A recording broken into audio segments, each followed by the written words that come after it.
कि ईश्वर है, इस पर हम ननु नच न करने वाले बने। ये पहली बात हमारे मस्तिष्क में बैठनी चाहिए।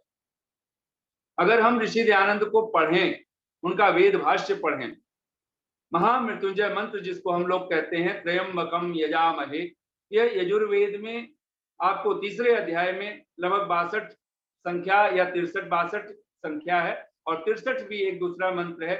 दो मंत्रों में ऋषि दयानंद स्पष्ट कहते हैं कभी भी किसी भी मनुष्य को ईश्वर के अस्तित्व का निरादर नहीं करना चाहिए, और कहते हैं जो ईश्वर के अस्तित्व को अस्वीकार करता है, नास्तिक होकर के कहीं व्यवहार करता है, जीता है, वो कहते हैं वो सर्वत्र ही वो अनादृत ही होता है। वो कहीं न कहीं जीवन में दुख को, झंझावात को लेकर के वो जीता है। इसलिए ये प्रश्न हमारे मस्तिष्क में, हम सब पढ़ लें, पूरा वेद पढ़ लें, पूरे शास्त्र पढ़ लें, और फिर बाद में वो जिज्ञासा यही रह जाए कि ईश्वर है या नहीं, तो फिर तो वही बात हुई ना, पूरी रामायण सुन ली और फिर राम पर और सीता पर फिर प्रश्न करें राम कौन है, सीता कौन है, ये तो फिर तो हमारी बेबूझ पहेली में हम जी रहे हैं।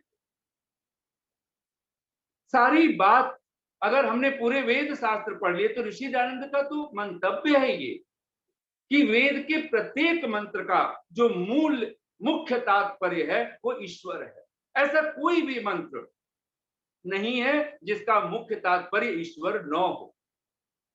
और सबसे बड़ी बात, हम ईश्वर को जानने की जो बात कहते हैं वो जानना किस भांति है, ये भी बड़ी बात मस्तिष्क में रख लें हम।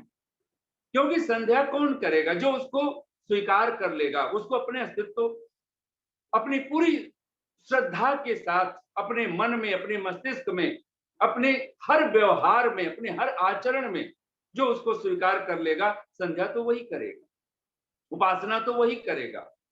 और उसको स्वीकार करने के लिए सबसे बड़ी बात, हम अपने माता पिता को जान के स्वीकार करते हैं कि मान के स्वीकार करते हैं? बहुत साफ रूप से अगर हम देखें, क्या हम डीएनए अपना परीक्षण करा करा के स्वीकार करते हैं?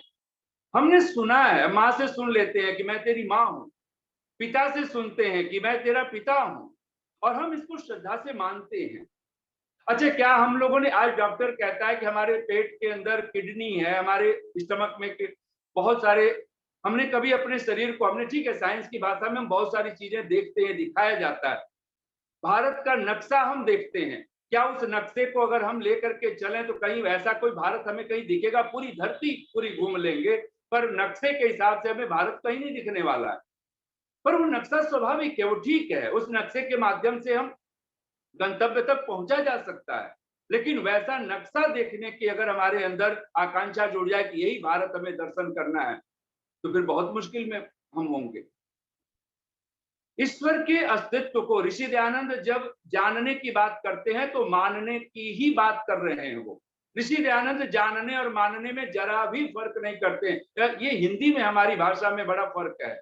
हम कहते हैं कुछ चीजों को हम मानते हैं और कुछ चीजों को हम जानते हैं। मानना बहुत महत्वपूर्ण हो जाता है जब आप कहते हो मैंने प्रत्यक्ष अनुभव कर लिया है, ठीक है ये।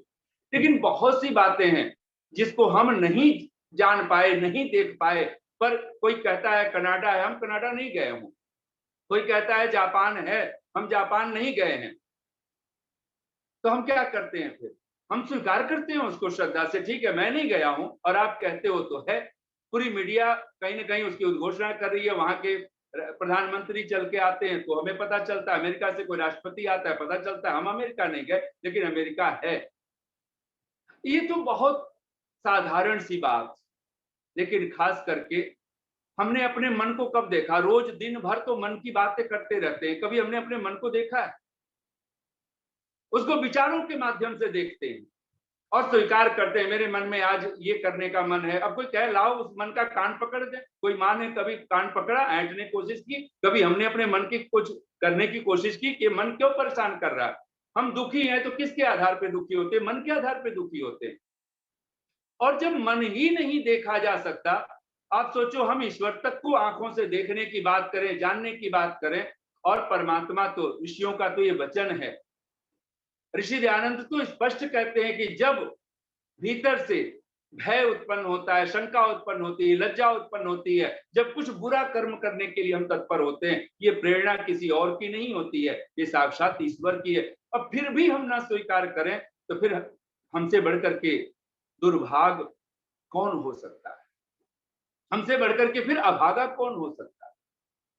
निसंदेह यूं तो लड़खड़ा जाते हैं हर एक ठोकर पे हम, यूं तो लड़खड़ा जाते हैं हर एक ठोकर पे हम, पर कोई आवाज देता है चलते रहिए संभलते रहिए, और वो आवाज देने वाला कोई और नहीं है, वो परमात्मा है, वो जो हमारे भीतर ही बैठा हुआ है, हमारे ही हृदय में विराजा हुआ है। ऐसे पावन परमेश्वर पर ऋषिकेश बहुत सारे अगर भाष्यों को पढ़ जाए तो ऋषि कहता है ईश्वर के अस्तित्व पर हम कभी भी संशय संदेह करने वाले न बने। क्षण मात्र भी ऋषि के अगर आप आर्या भी विनय पढ़िए तो कहते हैं हम क्षण मात्र भी एक पल भी हम आपको भूले नहीं। जो एक पल भी एक क्षण भी जो भूलने योग्य नहीं है उसके ऊपर हम क्रॉस क्वेश्चन करें तो फिर हमसे ज्यादा नासमझ कोई धरती पे नहीं है।